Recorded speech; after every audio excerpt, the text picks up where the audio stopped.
Hello lovelies, and welcome to another episode of A Bizarre and Unusual World. Today I will be covering a rather interesting topic. It was actually quite debated online.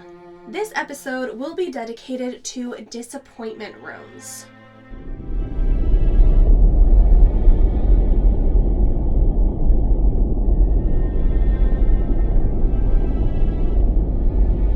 So I thought to do this video after watching the movie The Disappointment Rooms. This room's not on the floor plan. Now, that is a Hollywood movie and only loosely based on the facts, as most Hollywood scary movies are. But I was still interested in this concept. I had never heard of a disappointment room before. I'd never heard of the term, and this really just led me to do some research. As usual for this series, we will be covering the who, what, when, where, why, and how of the disappointment rooms. So starting off, we will cover what is a disappointment room. The term is mostly specific to North America and describes small spaces normally on the top level of a house. These small spaces or hidden rooms were usually built to hide away family members, most of the time children.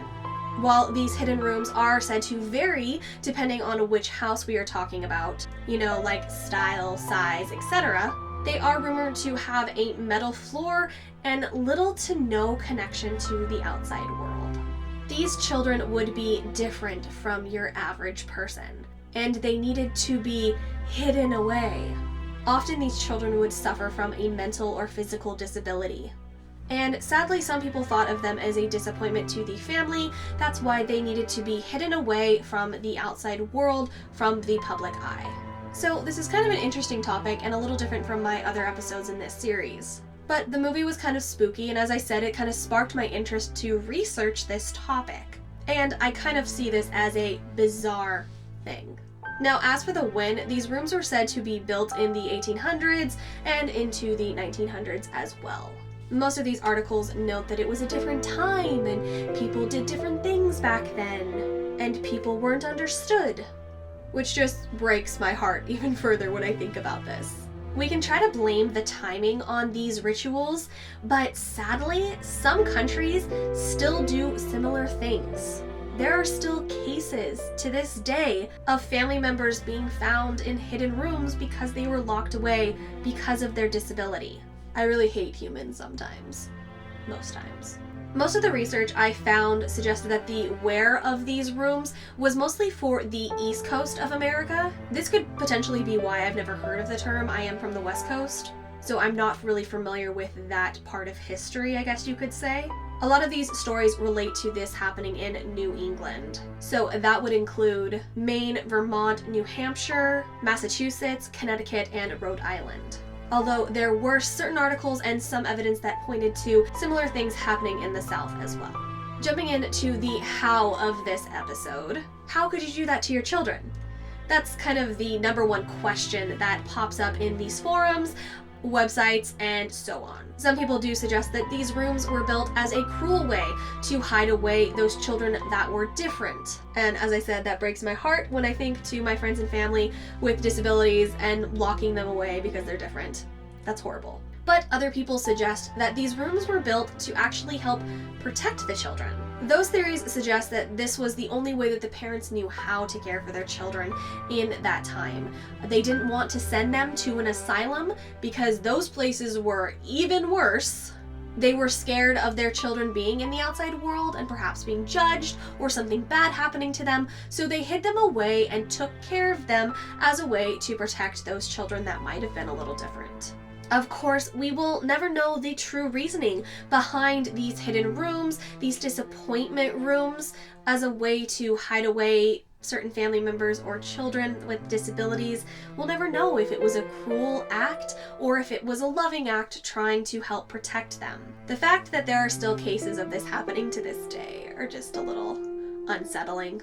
Now on to the who of disappointment rooms. Now this relates to actually one specific case, and it's actually the case that inspired the movie. Now please remember guys, it's a Hollywood movie. It is only loosely based on this case, and they are actually completely polar opposite. The real room was discovered in a much smaller home. The movie shares it as a large home in North Carolina, while the real home was a much smaller colonial-style home in Rhode Island. The real home was built in 1857, and it is very obvious that someone wealthy built this home. You can tell this by the certain type of wood that was used in the house. There's a bunch of really detailed stained glass pieces. HGTV actually did a special about this house, and I'll go ahead and share some of those clips with you guys now. And one day she stopped and she said, "You live in Judge Carpenter's house." Who was Judge Carpenter? He must have been wealthy because his house was built with fine lumber and had fancy stained glass windows.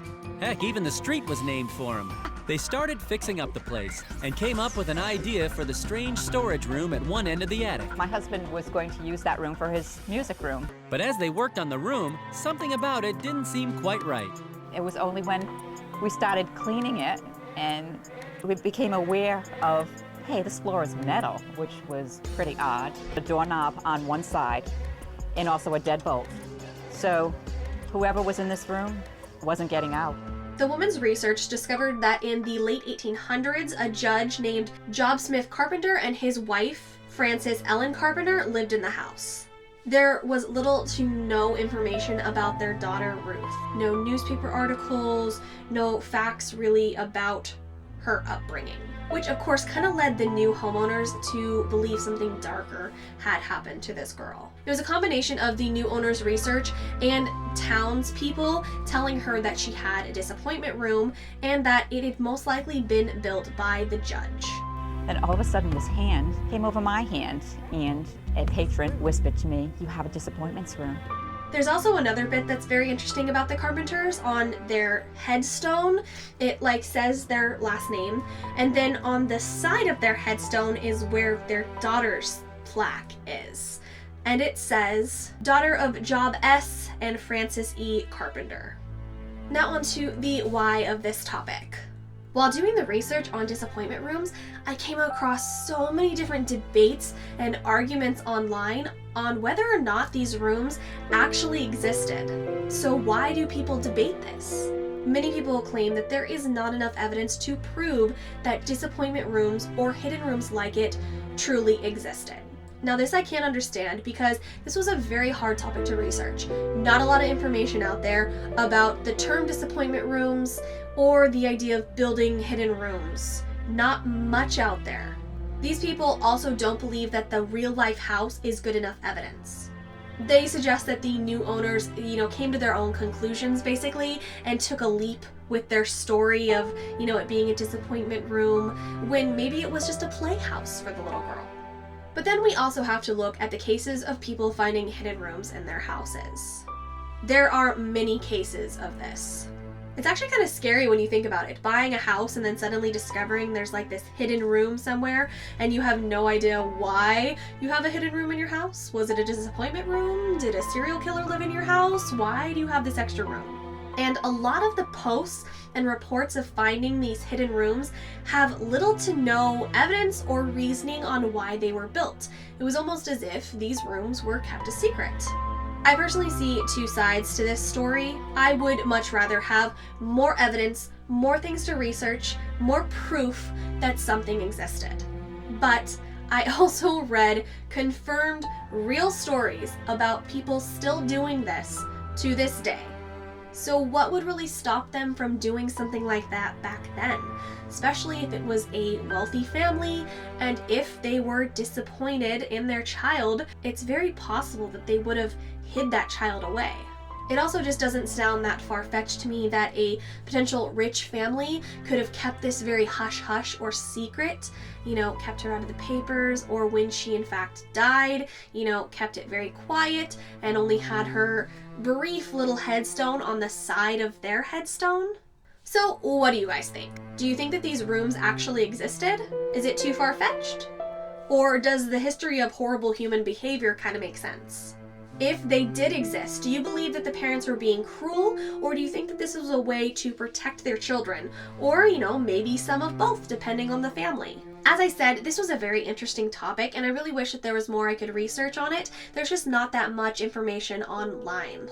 So many questions and secrets, and probably things we'll never know. As always, thank you guys so much for watching this series. I always appreciate and love your comments, so please don't forget to drop your comments. What do you guys think about the disappointment rooms? Also, give me a big like if you enjoyed this episode. It just lets me know that you guys are enjoying this series. It does mean a lot. As always, if you have any suggestions for this series, message me, comment, let me know. I'm keeping track of all of your suggestions as well as my own ideas too. Thank you again for watching, and I will see you guys in the next episode. Bye!